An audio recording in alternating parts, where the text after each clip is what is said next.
on the East Coast. We're going to take a closer look tonight at another example of where, despite the conventional wisdom, there were people in the United States who actually were preparing to defend against the kind of attacks which occurred here on 9/11. The North American Aerospace Defense Command, NORAD for short, has been defending the skies over the U.S. and Canada for almost 50 years, 46 to be precise. USA Today reports that in the 2 years before the attacks on September the 11th, NORAD conducted exercises using hijacked airliners as weapons. And one target was the World Trade Center. We knew he hated us. But there was nobody in our government, at least, and I don't think the prior government, that could envision flying airplanes into buildings on such a massive scale. But that turns out not to be true. U.S. military planners did envision and practice those very scenarios. As reported by USA Today, the North American Aerospace Defense Command, NORAD, conducted exercises with fighter jets, simulating hijacked planes flown into the World Trade Center in the 2 years before the attacks. And so then I saw Condoleezza Rice get up on TV and say, we had never thought, we had never heard. Well, that's a ridiculous conspiracy theory to say that. Pentagon planners also envisioned the attack on the Pentagon 5 months before it happened. The Pentagon had a drill in November of 2000 simulating a hijacked jet being flown to the Pentagon. So between all the drills before 9/11 and the drill in the morning of 9/11, air traffic controllers thought that it was a simulation. Hijacked aircraft headed towards New York. Is this real world or exercise? No, this is not an exercise, I'm a test.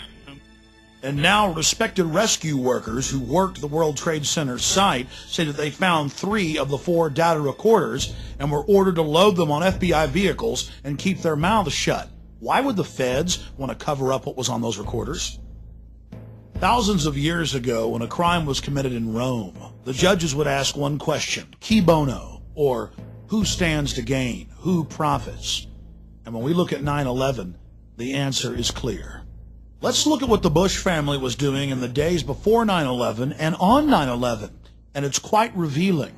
Marvin Bush was in New York City running security for the World Trade Center complex. Former President Bush was in D.C. at the Ritz-Carlton for a Carlyle Group function, sitting at the head table with the head of the bin Laden family.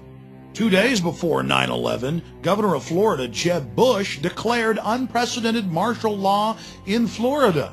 He didn't make the announcement until September 11th. Then we have the CIA-controlled head of Pakistani intelligence, General Ahmad Ahmed, arriving in Washington, D.C. on September 13th, just days after he wired, the New York Times admits, $100,000 to the supposed lead hijacker, Mohammed Atta. For the week he was here, preceding 9/11, he met with CIA Director George Tenet, the heads of the House and Senate Intelligence Committees, Porter Goss and Senator Graham. By the way, Porter Goss has now been made head of the CIA. On the morning of 9/11, he was actually having breakfast with Senator Bob Graham and Porter Goss. What is the money man behind Mohammed Atta doing meeting with all the intelligence heads? In the days after 9/11, the public was told that we were going to be able to catch whoever was behind September 11th because they had engaged in record put options against American and United Airlines. But when the money trail led back to CIA-controlled companies headed up by people like Buzzy Krongard, number 3 at the CIA, the story was dropped like a hot potato.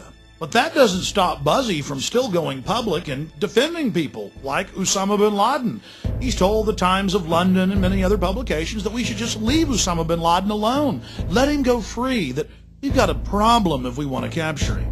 Prominent people across the world have been exposing the 9/11 cover-up. Michael Meacher, the number 3 man in the Blair government, wrote a huge editorial for the London Guardian titled "The War on Terror is Bogus," and he pointed out that NORAD stood down on 9/11. He wrote about the Project for a New American Century, run by Jeb Bush and Dick Cheney, years before 9/11, saying that they needed a helpful terrorist attack to get the American people behind their war for empire.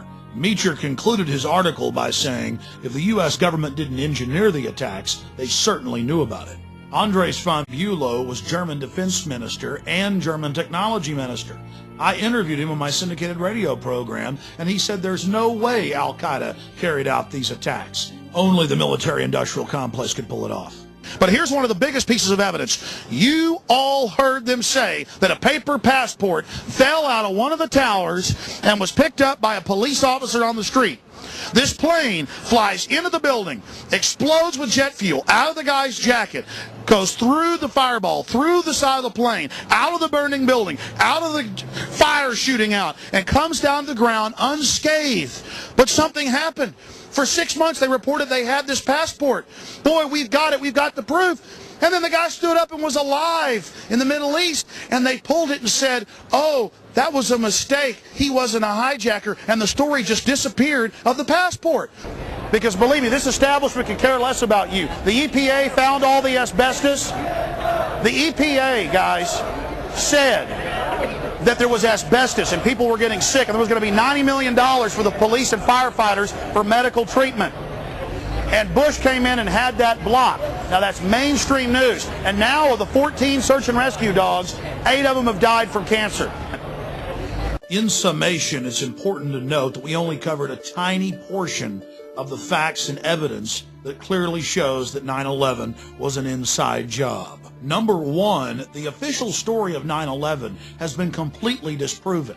At every point, we've caught them lying, manufacturing evidence, or covering up evidence. From high-level government inside sources and publicly available facts, we now have a very clear picture of how 9/11 was carried out. Number one, we know that the men who were on board the aircraft, who were supposedly the hijackers, had their houses, cars, credit cards paid for by the U.S. government. They were, in truth, agents, taking part in drills, and nothing more. Supposed computer malfunctions at American and United ensured that all 4 planes only had 20% occupancy on board, on a day when flights on the East Coast were an average of 80% full. Once the decoys, known as hijackers, were on board the planes, a gas was released, knocking out the occupants of the aircraft. Then a small criminal group, in control of remote control systems patented for over 20 years, took control of the aircraft and flew them into the World Trade Centers and Pentagon. The CIA-controlled drills that morning confused NORAD for over an hour until it was almost too late for them to shoot down the hijacked planes. I said almost too late.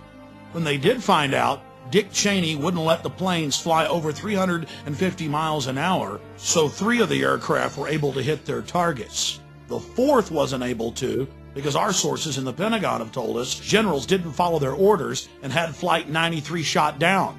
If it would have hit its target, the Capitol, the government would have been completely decapitated and the president could have declared total martial law. By the grace of God, everything didn't go as planned. And so now the globalists have spent the last 3.5 years trying to cover up the sloppy job they did on 9/11. They're counting on the public not being able to face the horror of what really took place so they can carry out another, even more devastating attack and finish the job they started, enslaving America and using the country as an engine to take over the planet. The only thing that can stop them now is the American people having the courage to face the truth about 9/11 and to expose it. If we don't, they're going to continue to use problem, reaction, solution. And it's going to be sad to watch the American people after the next attack going to the very killers that carried it out, begging them to protect them. And it's sad to see the deaths of these 2,800 plus people being used to sell a police state in America. You know, Bush says the terrorists attacked us, whoever the terrorists are, because they hate our freedom. Well, then why is the government, period, whether it's George Bush or John Kerry, trying to kill our freedoms? America isn't America if we don't have these God-given freedoms. That's why this country is loved. No, now we're being forged into a tool of global empire to be launched against sovereign, innocent nations that we know had nothing to do with 9/11. The Republicans are here and taking advantage of the 3,000 people that died right behind me for their own selfish politics, and it's very sad. I cried here for the first time today. I come here all the time. I've never cried here before.